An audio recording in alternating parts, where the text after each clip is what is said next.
Good morning friends, स्वागत है आपका आपके चैनल सोलर फिजिक्स में। और आज का हमारा टॉपिक है orbital magnetic moment, Bohr magneton and gyromagnetic ratio. तो आज के इस वीडियो में हम देखेंगे कि ये चीज़ें होते क्या हैं और इनका डेरिवेशन हम कैसे कर सकते हैं तथा इनके वैल्यूज जो होंगे उन्हें भी हम देख लेंगे। तो वीडियो को शुरू करते हैं बिना किसी देरी के। यहाँ पर देखिए, मैंने कुछ चीज़ें मानी हुई हैं। ठीक है, सबसे पहले क्या है कि एक इलेक्ट्रॉन मैंने माना है जो कि एक ऑर्बिट पर रोटेट कर रहा है। रोटेशन का डायरेक्शन देखिए, v का डायरेक्शन इस तरह से है, यानी कि ये इस तरह से रोटेट कर रहा है। अब आपको पता है कि अगर कोई भी चीज सर्कुलर ऑर्बिट में रोटेट करेगा तो उसके कॉरस्पॉन्डिंग एक एंगुलर मोमेंटम होता है। क्योंकि ये इलेक्ट्रॉन एक ऑर्बिट में रोटेट कर रहा है, इसीलिए यहां पर जो एंगुलर मोमेंटम होगा उसे हम बोलेंगे ऑर्बिटल एंगुलर मोमेंटम, जिसे हम डिनोट कर रहे हैं L से। अब आपको पता है कि डायरेक्शन ऑफ L जो है, यानी कि एंगुलर मोमेंटम का डायरेक्शन कहाँ होता है। तो जिस डायरेक्शन में वेलोसिटी हो रहा है पार्टिकल का, आप अपने उंगलियों को उधर कर्ल करें। ठीक है, और आपका जो थंब होगा, अंगूठा जो होगा आपका, वो बताएगा कि जो एंगुलर मोमेंटम L का डायरेक्शन है वो किधर होगा। तो जनरली देखिए, इलेक्ट्रॉन किधर मूव कर रहा है, इधर की ओर। तो मैंने अपनी उंगलियों को कर्ल किया किधर, वेलोसिटी के डायरेक्शन पे। तो L का डायरेक्शन कहाँ है, ऊपर की ओर, इसीलिए मैंने यहां पर L वेक्टर को ऊपर की ओर बनाया हुआ है। अब देखिए, क्योंकि यहां पर हम नेगेटिव चार्ज पार्टिकल की बात कर रहे हैं, इसीलिए जो मैग्नेटिक मोमेंट होगा इसका, ऑर्बिटल मैग्नेटिक मोमेंट जो होगा, उसका डायरेक्शन इस एंगुलर मोमेंटम के डायरेक्शन के अपोजिट होने वाला है। तो अपोजिट यानी कि नीचे की ओर। याद रखिएगा, क्योंकि यहाँ पे हमने इलेक्ट्रॉन लिया है, इसीलिए ये नीचे की ओर है। अगर यहाँ पे हम पॉजिटिव चार्ज लेते, जैसे कि कोई प्रोटॉन होता है, कोई भी चार्ज पार्टिकल होता, तब जो ये म्यू एल है वो नीचे की ओर नहीं होकर के एल के डायरेक्शन पर ही होता। तो यहां तक कोई कंफ्यूजन की बात नहीं है। मैंने यहाँ पे कुछ चीजों को लिखा है जो मैंने अभी आप लोगों को बताया है। सबसे पहले क्या है, let us consider an electron of mass m। एक इलेक्ट्रॉन है जिसका मास m है और चार्ज जो है वो -e है, moving with velocity of magnitude v। जो उसका वेलोसिटी है इस ऑर्बिट में वो v है, उसका मैग्नीट्यूड v है। याद रखिएगा, हम लोग यहाँ पर डायरेक्शन का बात नहीं कर रहे हैं, क्योंकि डायरेक्शन तो v का क्या होगा, इधर की ओर होगा। तो हम डायरेक्शन की बात नहीं कर रहे हैं, मैग्नीट्यूड की बात कर रहे हैं सिर्फ। Circular Bohr orbit of radius r, जो ये r है वो रेडियस ऑफ द ऑर्बिट है, इस ऑर्बिट का radius from the centre. So it constitute a current of magnitude. तो यहां पे करंट कितना होगा, देखिए, क्योंकि इलेक्ट्रॉन जो है एक चार्ज पार्टिकल है और चार्ज पार्टिकल रोटेट कर रहा है। रोटेट कर रहा है का मतलब क्या है, मूव कर रहा है। एंड आपको पता है कि अगर चार्ज पार्टिकल डिस्प्लेस होता है एक पॉइंट से दूसरे पॉइंट पे, तो उसके अपोजिट डायरेक्शन में करंट फ्लो होता है। तो उस करंट का मैग्नीट्यूड क्या होगा, मैं आपको पता है, current is equal to charge divided by time. यहाँ पर टाइम नहीं लेकर के हम लोग टाइम पीरियड ले रहे हैं। टाइम पीरियड मतलब क्या होगा कि एक कंप्लीट रोटेशन में लगने वाला टाइम, वो टाइम पीरियड हो गया। तो यहाँ पर इलेक्ट्रॉन बाय टाइम, मैग्नीट्यूड ले रहा है, इसलिए हम डायरेक्शन को यहाँ पे इग्नोर कर रहे हैं। ठीक है, तो अब देखिए मैं यहाँ पे कुछ लिखता हूं। टाइम पीरियड क्या होता है, अब ऐसे आपको पता है ना, velocity is equals to distance by time. Velocity is equals to distance by time. तो टाइम इज इक्वल्स टू क्या हो जाएगा, time is equals to distance d divided by v, distance by v। अब क्योंकि हम यहाँ पे टाइम पीरियड की बात कर रहे हैं, तो टाइम पीरियड क्या होता है, इस इलेक्ट्रॉन को यहां से पूरा सर्कल कंप्लीट करने में जितना टाइम लगेगा। और हम ये मान के चलते हैं कि जो ये ऑर्बिट है वो एक सर्कुलर ऑर्बिट है। मैंने यहाँ पे माना था, देखिए, v in the circular Bohr orbit, ठीक है, ऑफ रेडियस r। तो यहां से लेकर के यहां तक, यानी कि सोचिए, ये देखिए यहाँ पे इलेक्ट्रॉन है, यहां से लेकर के यहां तक का डिस्टेंस क्या होगा, जो उसका पेरीमीटर होगा, मतलब सर्कमफेरेंस होगा यहाँ पर। ठीक है, हिंदी में बोलो तो परिधि जो होगा इसका, इस वृत्त का परिधि यानी कि सर्कल का सर्कमफेरेंस क्या होगा, आप लोगों को पता है, वो होता है 2πr। क्योंकि रेडियस अगर मैं इसे r मान लूं, यहाँ से ये r है, तो इसका डिस्टेंस क्या हो गया, यहां से यहां घूमने का डिस्टेंस 2πr, और वेलोसिटी इसका v ही रहेगा। कोई दिक्कत इस वाले फॉर्मूला में नहीं होना चाहिए, अगर होगा तो कमेंट कर दीजिएगा। यहाँ पर देखते हैं हम लोग अब E बाय, अब t का वैल्यू लिखेंगे, t का वैल्यू क्या हो जाएगा, 2πr divided by v is equals to, ये उल्टा होता है, आपको पता है यहाँ तक, ये तो मानते हैं अब बीएससी फिजिक्स है तो इतना बताने की जरूरत तो नहीं होनी चाहिए। ठीक है, तो हमें क्या मिला, करंट का वैल्यू EV/2πr। अब हम देखते हैं यहाँ पर ऑर्बिटल मैग्नेटिक मोमेंट क्या होगा। तो देखिए ऑर्बिटल मैग्नेटिक मोमेंट का सिंपल सा फॉर्मूला है, म्यू जो होता है म्यू एल, वो होता है करंट, कितना करंट है मल्टीप्लाई बाय एरिया। यहां पर याद रखिएगा ये क्रॉस प्रोडक्ट नहीं है, यहाँ पे मल्टीप्लाई कर रहे हैं हम सिंपली। तो करंट का वैल्यू जस्ट हम लोगों ने निकाला EV/2πr, EV/2πr।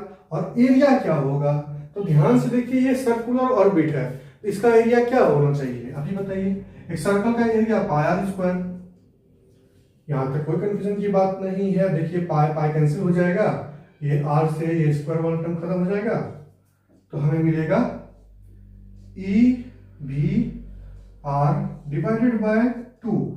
ये मिला हमें मैग्नेटिक मोमेंट का वैल्यू। हमने ऑर्बिटल मैग्नेटिक मोमेंट को देख लिया, सबसे पहला जो टॉपिक था हमारा।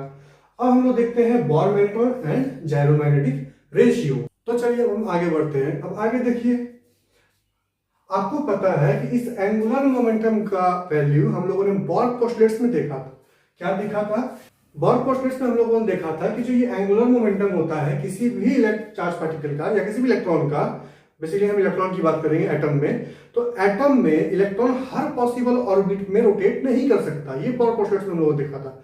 वो उन्हीं पॉसिबल ऑर्बिट्स में रोटेट करता है जिनके लिए एंगुलर मोमेंटम का वैल्यू जो है वो इंटीग्रल मल्टीपल ऑफ h/2π होता है।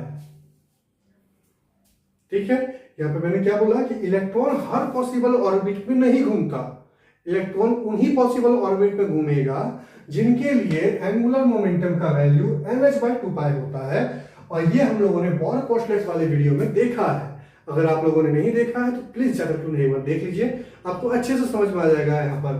अब इलेक्ट्रॉन एंगुलर मोमेंटम का एक क्लासिक फॉर्मूला भी होता है। वो क्लासिक फॉर्मूला क्या है, मास इंटू V×r। ये है क्लासिक फॉर्मूला, लेकिन हम इसे इस्तेमाल नहीं करेंगे। हम क्या करेंगे, इसके बदले इसे मिटा देते हैं और इसके बदले लिखते हैं mvr। अब आप बोलोगे क्यों ऐसा किया हमने, चलिए देखते हैं। मैंने आपको क्या बताया था, L is equal to mass multiply by velocity cross r, ये क्रॉस प्रोडक्ट होता है। अब यहां पर देखिए v और r, एंगल क्या है यहाँ पर v और r, ये वेलोसिटी का डायरेक्शन है। अगर वेक्टर लूंगा मैं तो किसी भी सर्कुलर ऑर्बिट में वेलोसिटी का डायरेक्शन जो होता है वो परपेंडिकुलर टू द रेडियस होगा, याद रखिएगा ये चीज। तो यहाँ पे 90 डिग्री का एंगल बन रहा है, तो यहाँ पे क्या हो जाएगा, क्रॉस हटाऊंगा तो यहाँ पे क्या आएगा sin 90। अब sin 90 का वैल्यू आप बताइए और आप ही बताइए कि ये कैसे आया। ठीक है, तो यहां से हमें मिला mvr। जब हम यहाँ पे क्रॉस प्रोडक्ट हटाते हैं तो यहाँ पे मैग्नीट्यूड आ जाता है, ये वेक्टर साइन खत्म होता है ऐसे। ये लिखने का तरीका है, ठीक है, वेक्टर कैलकुलस है, मैं बना दूंगा वीडियो उस पर भी, वेक्टर कैलकुलस पर भी। चलिए यहाँ तक L का वैल्यू हमें मिला। तो अब देखिए यहाँ पर हम लोगों ने अभी म्यू एल का वैल्यू देखा ना, और यहाँ पर L का वैल्यू देख रहे हैं। तो अच्छा यहाँ पे वेक्टर भी होगा, तो मैं क्या करता हूँ ना, इक्वेशन 1 ऐसे इक्वेशन 2 मान लेता हूँ। इक्वेशन 1 और 2 को डिवाइड करते हैं, देखते हैं हमें क्या मिलता है। हमें क्या मिलेगा, देखते हैं, म्यू एल बाय एल, ये mu L divided by L. इन दोनों के मैग्नीट्यूड को देखिए, मैंने स्टार्टिंग में बताया था, मैंने करंट का मैग्नीट्यूड को ले रहा हूं, यहाँ पे मैग्नीट्यूड ही लेते हैं। ये बस सिंबलिक रिप्रेजेंटेशन है, मैंने आपको नोट्स में दिया हुआ है। म्यू एल का वैल्यू क्या है, EVR/2, EVR डिवाइडेड बाय 2 और डिवाइडेड बाय L का वैल्यू। L का वैल्यू हम ना ये वाला नहीं लेंगे, ये वाला लेंगे, तो यहाँ हमें मिलेगा mvr। उसके पीछे कारण मैं बताऊंगा क्यों हम ये वाला वैल्यू ले रहे हैं। तो is equals to EVR divided by 2mvr, r से r कैंसिल, v से v कैंसिल, E/2m। चलिए ये हमें क्या मिला, mu L by L vector is equals to E/2m। अब ध्यान से देखिए किसी भी, अब देखिए यहाँ पर ये जो फॉर्मूला आ रहा है, ये जो फॉर्मूला आपको दिख रहा है यहाँ पे, इसे क्वेश्चन नंबर मैं 2 मान लेता हूँ। ये जो फॉर्मूला आपको दिख रहा है, इसमें म्यू एल और एल यानी कि orbital magnetic moment mu L और ऑर्बिटल एंगुलर मोमेंटम एल, इन दोनों का रेशियो निकालने पर हमें कुछ मिला। वो क्या मिला? E/2m मिला। अब E जो है वो चार्ज ऑफ इलेक्ट्रॉन है, M जो है वो मास ऑफ इलेक्ट्रॉन है, जो दोनों कांस्टेंट वैल्यूज हैं। 2 तो कांस्टेंट ही है। तो ये वाला जो टर्म है, किसी भी चाहे आप एंगुलर मोमेंटम को ले लो, ठीक है, किसी भी मैग्नेटिक मोमेंट को ले लो, किसी भी एंगुलर मोमेंटम को ले लो, इन दोनों का रेशियो हमेशा एक कांस्टेंट आता है और इसी कांस्टेंट को कहा जाता है जायरोमैग्नेटिक रेशियो। मैं यहाँ पर आप लोगों को स्क्रीन में दिखता होगा कुछ लिखा हुआ, मैं उन्हें पढ़ देता हूँ उससे एक बार। अब इसे लैंग्वेज में कैसे लिखोगे?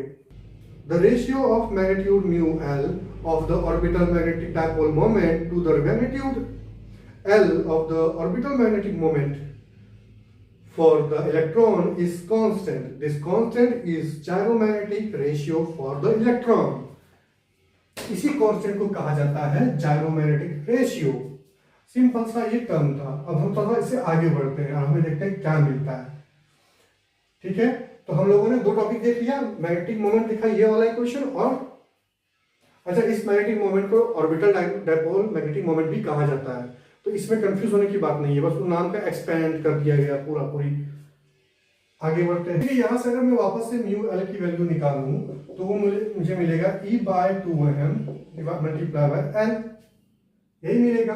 और एल का वैल्यू हमें पता है, यहां से ms/2π होता है, तो E/2m और एल का वैल्यू यहां से पुट करेंगे वापस से, तो ये मिलेगा मल्टीप्लाई बाय NH/2π। कोई कंफ्यूजन की बात नहीं है। तो mu L is equals to क्या मिला हमें? एन को अलग करते हैं, EH divided by 2 multiply by 2 4 हो गया, पाई m। अब यहां पर देखिए, इसको n के टर्म पे हम लिख सकते हैं और हमें कुछ मिलेगा m multiply by mu b। ठीक है, वेयर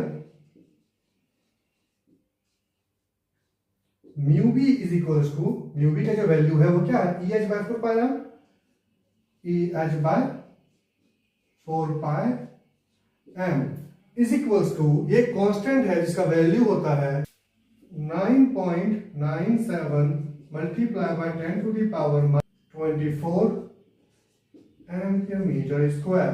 सिंपल सा बात है।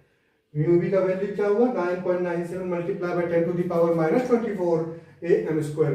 इसे हम जो ये कांस्टेंट वैल्यू है, इसे ही कहा जाता है bore magneton unit. Bore magneton unit. अगर आप नेट के एग्जाम को दोगे, ठीक है, तो वहां पर जो है आप लोगों को कई बार कहा जाता है कि जो आंसर होगा, रिजल्ट होगा म्यू एल का वैल्यू जो होगा, उसे आप बोर मैग्नेटॉन यूनिट के टर्म्स पे लाके दो। ठीक है, या कोई भी रिजल्ट होगा उसे आप बोला जाएगा कि इसे बोर मैग्नेटॉन यूनिट के टर्म्स पे ला करके दिखाइए। तो आपको इस वैल्यू का मल्टीपल के फॉर्म पे उसका हुआ है, इसीलिए अब ये बार बार इस्तेमाल होगा, ऐसा नहीं है कभी इस्तेमाल होगा। हम आगे जो डेरिवेशंस करेंगे वहां पर देखेंगे, म्यू बी हम लिखेंगे कई बार जो है EH/4πm को हम लोग म्यू बी लिखने वाले हैं, इसीलिए थोड़ा इंपॉर्टेंट हो जाता है और इसे ही कहा जाता है बोर मैग्नेटॉन यूनिट या बोर मैग्नेटॉन। सिंपल सा टॉपिक था आज का, कोई डिफिकल्टीज नहीं है। तो अगला वीडियो जो हमारा होगा वो होगा लार्मर प्रिसीजन। तो लार्मर प्रिसीजन क्या होगा वो नेक्स्ट वीडियो में देखेंगे। तब तक के लिए इस चैनल को सब्सक्राइब कीजिए, वीडियो को लाइक कीजिए और अगर कोई भी समस्या हो तो उसे कमेंट कीजिए। Thank you.